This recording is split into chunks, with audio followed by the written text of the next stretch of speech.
Hey, what's going on, guys? Today we are going to be talking about the new balancing change post that's coming to Clash of Clans, and then since it relates, we're going to be talking a little bit about Town Hall 9. So, hopefully you guys will like this video, and I will see you in a second.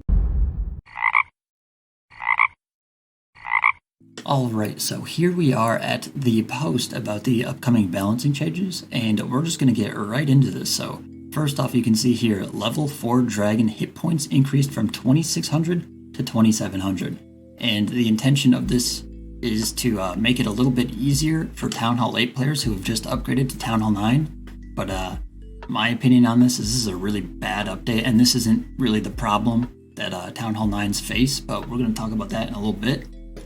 The next one is level 9 Valkyrie's hit points increased from 1850 to 1900.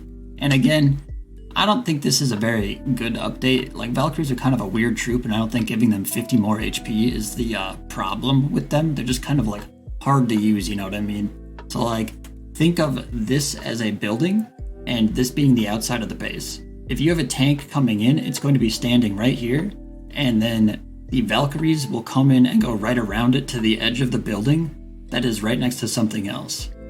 So they just immediately go right ahead of your tank, and then your tank is never going to be able to catch up even once it goes past that, because the Valks are just so fast. And I think that's the main issue with the Valk troop, and why it's so hard to use and nobody really uses them.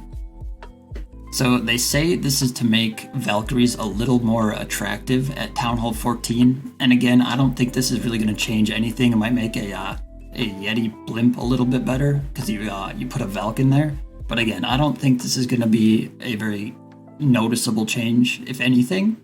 But then we have this really big change here where they're changing the projectile speed of the Seeking Air Mine from 2.5 to 3.5 tiles per second. So do you ever have it where you place a blimp in, and then your black mine just chases the blimp forever, and your blimp still gets, well, a blimp still gets to wherever it's supposed to go, even though it triggered a black mine? This should hopefully solve that issue, and it's kind of a nice indirect nerf to Blizzard and Yeti blimps and any sort of blimps in general, without actually changing any like troops or the blimp HP or speed or anything like that. So we'll see how this goes. This should make a pretty big impact with people doing blizzards. It'll make it a little more difficult, and you'll have to have a little better entry.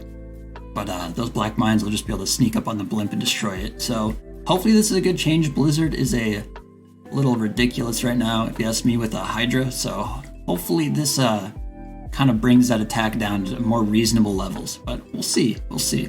And then the fourth change, is the Ground and Air Expo has its range increased by half of a tile, up to 11.5 tiles. And then it says here on the bottom that the game displays things in whole numbers, displays ranges, in whole numbers, so even though it will actually be 11.5, it'll only display as 11 still.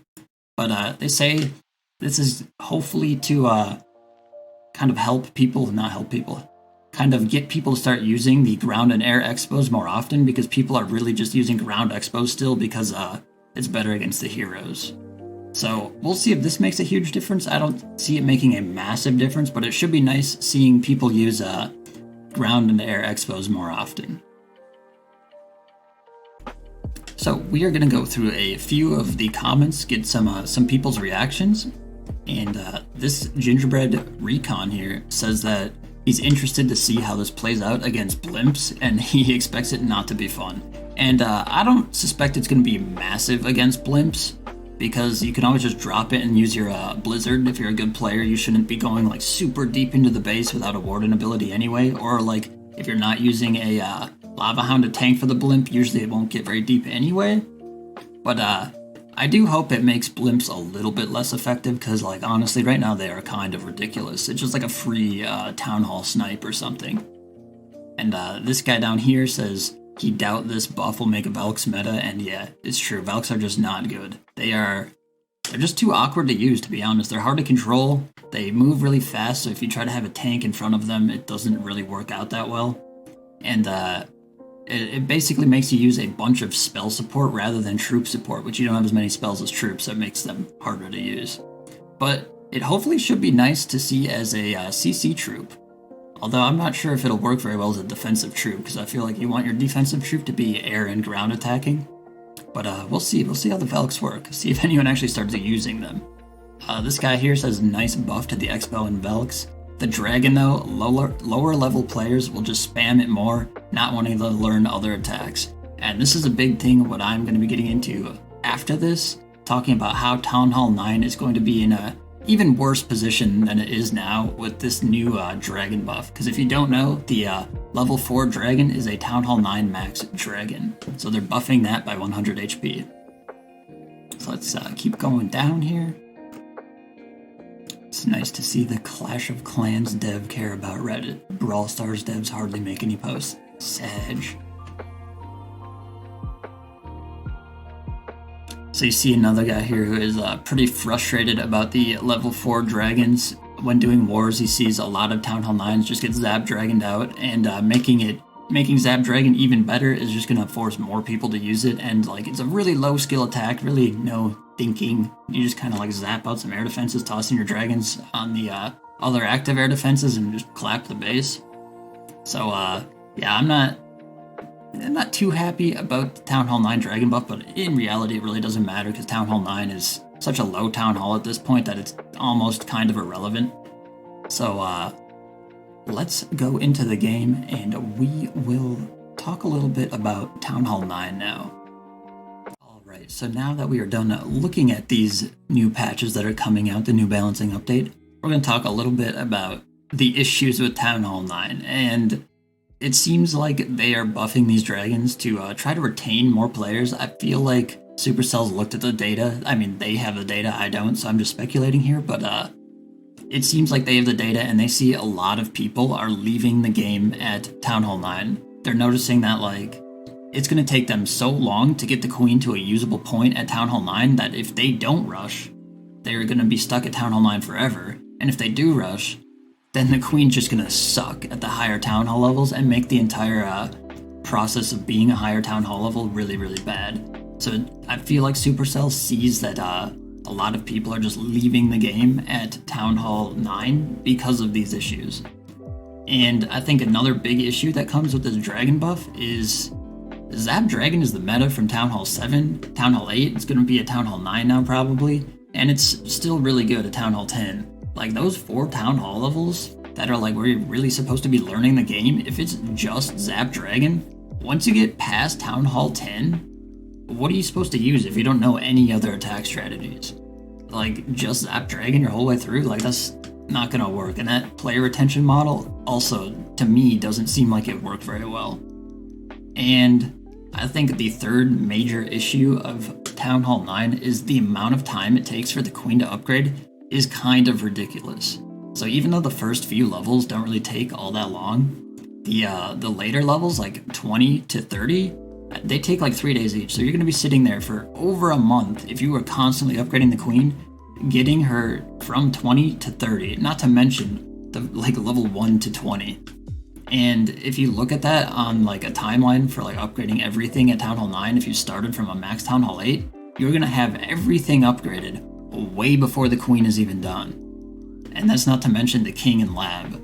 So you're still going to need to get those up as well in that time period. And that's a lot of Dark Elixir to farm. It's a lot of time to be sitting around with like max defenses and walls and everything. That it really seems demotivating, especially if you're a new player and you're like, I have to wait how long to get to Queen up? Bruh. So I'm going to talk maybe about a few solutions they could have to these problems. I think the first solution they could have is to significantly reduce the amount of time it gets the Queen up to level 30. Instead of being like 3 days per upgrade, if we're talking like, you know, maybe 2 days per upgrade, going from 20 to 30, that would be a lot better, especially if they reduce the time for the first 20 levels as well. But significantly reducing the time, I think, would bump up the playability and player retention for a lot of players by a lot.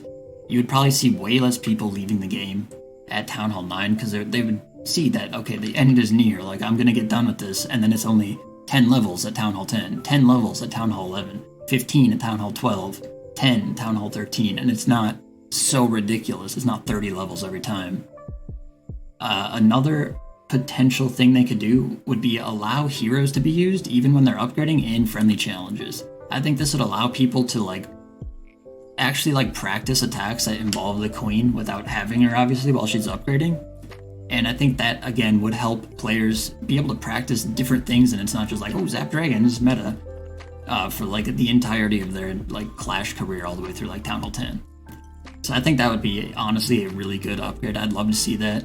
And maybe this is a really like deep field thing, but maybe a potion that allows the heroes to be used during like a war attack could be really useful. So if your heroes are upgrading, you could pop this potion and then use it for that war, or maybe that war attack or something, or maybe it like lasts for an hour.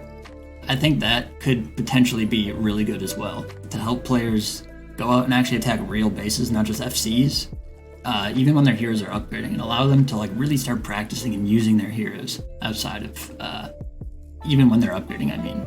So hopefully that made sense, and it's kind of a little explanation onto like why I think a lot of players get to Town Hall 9 and then just like leave the game because they don't really see the end anywhere near, and then they're stuck just upgrading the queen for months, which doesn't really seem fun.